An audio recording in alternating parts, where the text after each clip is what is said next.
dengan pemberian dan anugerah Allah tuh ngerasanya kurang terus, ngerasanya nggak adil terus Allahnya, merasanya dirinya nggak disayang Allah terus. Karena yang dilihat adalah dirinya fakir terus dibandingin dengan orang kaya, nggak pernah ngerasa cukup dengan pemberian Allah. Kefakiran itu diletakkan di kelopak matanya oleh Allah. Ya, kalau kefakiran itu adalah hatinya yang mengaku fakir di hadapan Allah, itu bagus. Tapi ini dia melihat segala sesuatu kurang aja dikasihnya sama Allah, sehingga menyebabkan dirinya tidak mau bersyukur kepada Allah. Nauzubillah kita. Yang ketiga, orang yang tujuan hidupnya itu untuk dunia saja, maka Allah Subhanahu wa taala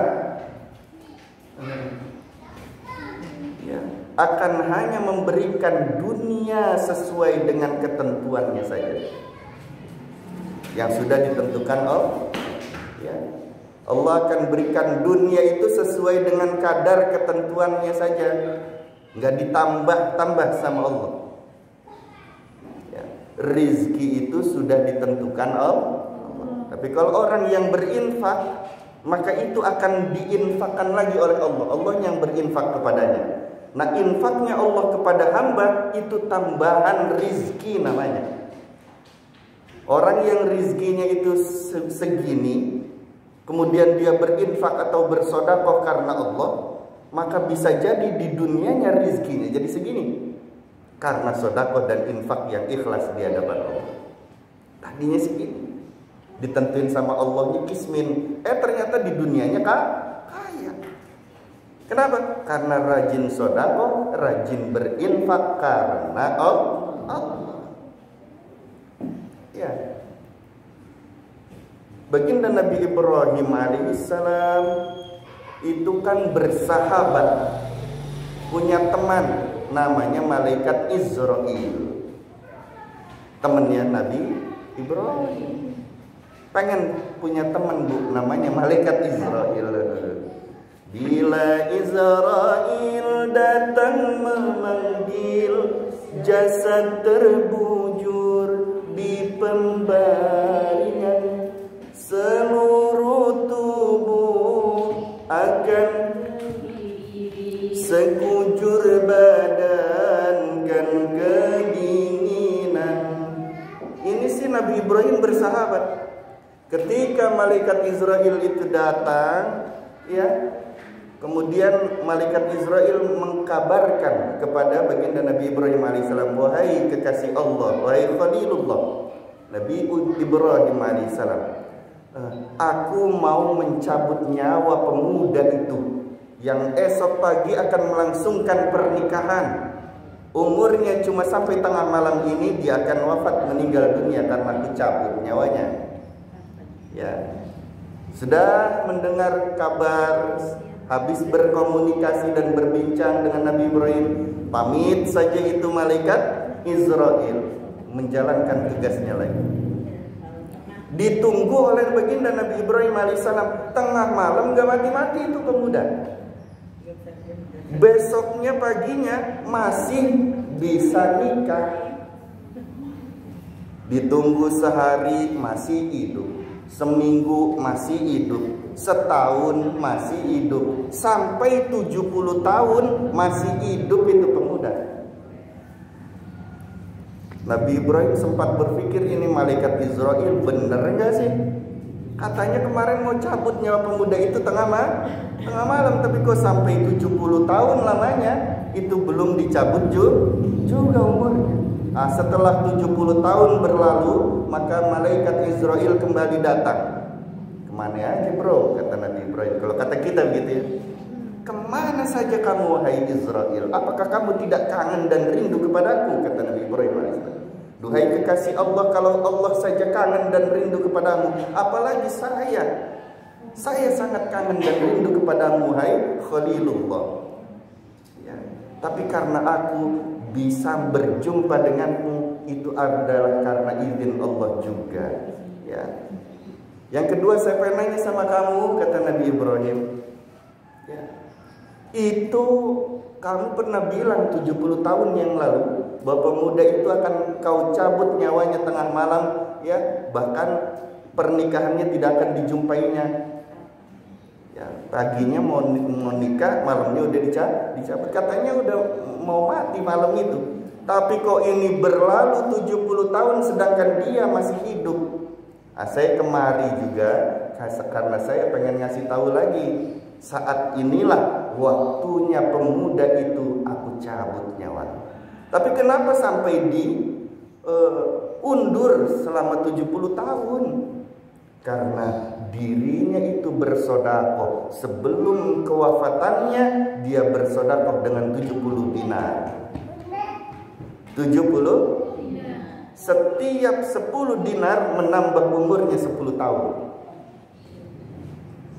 Bu, tapi jangan dibayangin nih, nanti saya mau mau sedekah sebanyak 70 dinar biar nambah umurnya 70 tahun. Kalau umat baginda Nabi Muhammad SAW sudah ditentukan antara 60 70. Tapi apa yang bisa kita ambil dari pelajaran ini? Bahwa sedekah itu menyebabkan umur kita panjang. Apa maksudnya umur itu panjang? Amalan kita itu terus-menerus mengalir walaupun kitanya sudah mati. Orang-orang masih mendoakan kita walaupun kita sudah tiada. Anak-anak keturunan orang-orang yang ada di sekeliling kita itu masih mengenang jasa-jasa kita, sehingga mereka mengambil pelajaran dari diri kita untuk kehidupan mereka, bahkan sampai anak cucu kita, bahkan mungkin lebih dari 70 tahun lamanya. Bu, tahu Sayyidina Bilal bin Rabah? Kasih tahu saya dong. Itu beliau sampai sekarang ya, namanya masih kita bicarakan. Itu namanya umurnya panjang. Sayyidina Bilal bin Rabah itu umurnya 1400 tahun yang lalu. Udah 1000 tahun lebih, tapi masih namanya kita bicarakan juga. Itu namanya umurnya panjang. Sayyidina Utsman bin Affan, sedekahnya sampai hari ini, orangnya udah wafat 1400 tahun yang lalu. Kenapa? Karena hartanya nggak habis-habis sampai sekarang. Tiap orang yang datang ke Mekah, ke Madinah pasti dapat sedekah dan infaknya dari Sayyidina Utsman bin Affan. Kalau orang pergi haji dikasih Quran enggak? Kasih Quran dari sono pulang kemari, betul? Nah, itu Quran duitnya siapa tuh? Bukan dari kerajaan Arab, tapi dari infaknya Sayyidina Utsman bin Affan. Gara-gara membeli itu sumur orang Yahudi. Dari sumur itu akhirnya banyak orang-orang itu mengalirkan dana-dananya itu ke bikin kebun, perkebunan korma. Sekarang paling luas perkebunan kurma di tanah Makkah itu punyanya Sayyidina Utsman bin Affan. Rekeningnya paling banyak sampai saat ini. Punya rekening, Bu, orangnya udah wafat, tapi rekeningnya di Bank Arab masih berjalan. Tiap hari berinfak untuk pembangunan Masjidil Haram, jalan-jalan Masjidil Haram.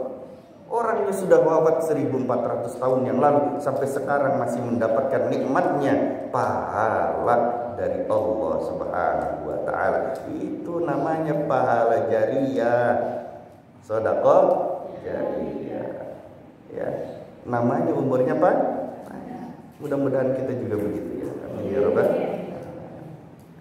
Jadi ada 3 yang dikasih Allah Allah cerai beraikan urusannya, Allah jadikan kefakiran di kedua pelopak matanya. Yang ketiga, Allah Subhanahu wa taala akan memberikannya dunia sesuai dengan kadarnya.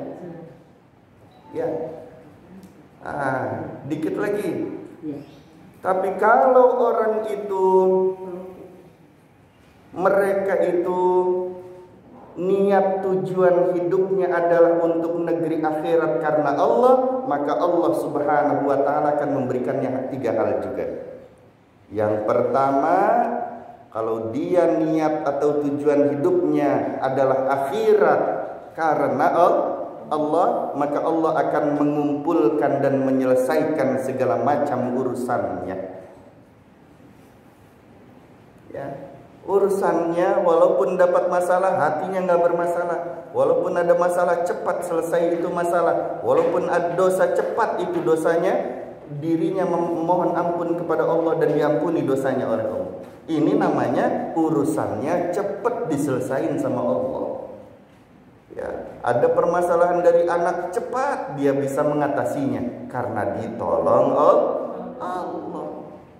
Ini orang-orang yang tujuannya akhirat, cepat dapat pertolongan Allahnya, menyelesaikan permasalahannya itu cepat. Yang kedua, orang yang niat dan tujuan hidupnya untuk negeri akhirat, maka Allah Subhanahu wa ta'ala akan menjadikan kekayaan baginya lahiriah batiniyah. Allah kayakan lahiriahnya, Allah kayakan batiniyahnya. Ya. Hadisnya sahih riwayat Imam Ahmad. Kalau kita niatnya akhirat karena Allah Subhanahu wa ta'ala, tujuannya adalah akhirat karena Allah Subhanahu wa ta'ala, maka Allah akan memberikan anugerah kekayaan lahiriah batiniyah baginya. Mudah-mudahan kita tergolong di dalamnya. Amin ya rabbal. Kaya lahiriah itu apa? Yang gak kekurangan hartanya, rizki lahiriahnya, sehat anggota tubuhnya. Amin ya rabbal. Itu namanya rizki lahiriah tuh. Kalau rizki batiniyah bagaimana? Bertambah takwanya, bertambah kuat imannya, bertambah cinta kepada Allahnya, bertambah takutnya kepada Allah, bertambah malunya kepada Allah, bertambah harapannya hanya kepada Allah. Ya, itu namanya apa? Rizki batiniyah, ketenangan hati. Ya, hatinya mampu menerima segala macam takdir dari Allah Subhanahu wa ta'ala. Hatinya selalu meridhoi apa yang ditentukan Allah. Itu rizki-rizki batinnya.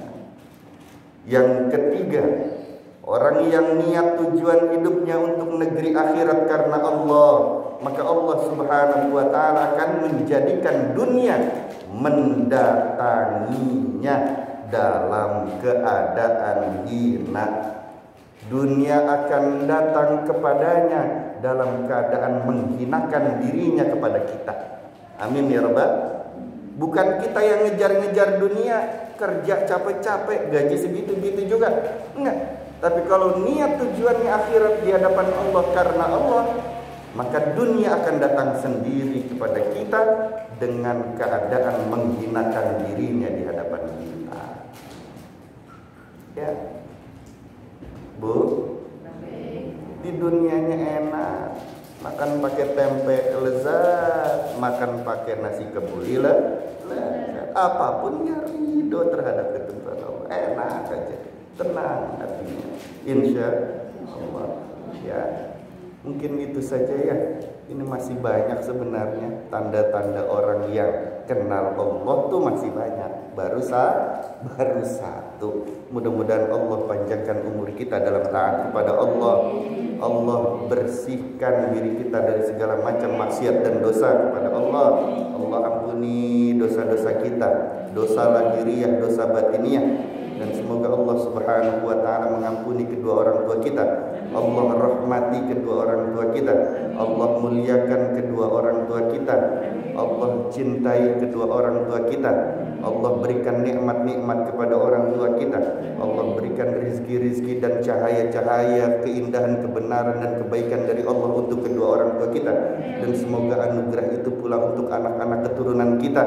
Dan semoga Allah Subhanahu wa ta'ala mewafatkan kita dalam keadaan husnul khatimah. Ya Allah biha, ya Allah biha, ya Allah bi husnil khatimah. Ya Allah biha, ya Allah biha, ya Allah bi husnil khatimah. Al-Fatihah. Alhamdulillah. Iyyaka na'budu wa iyyaka nasta'in.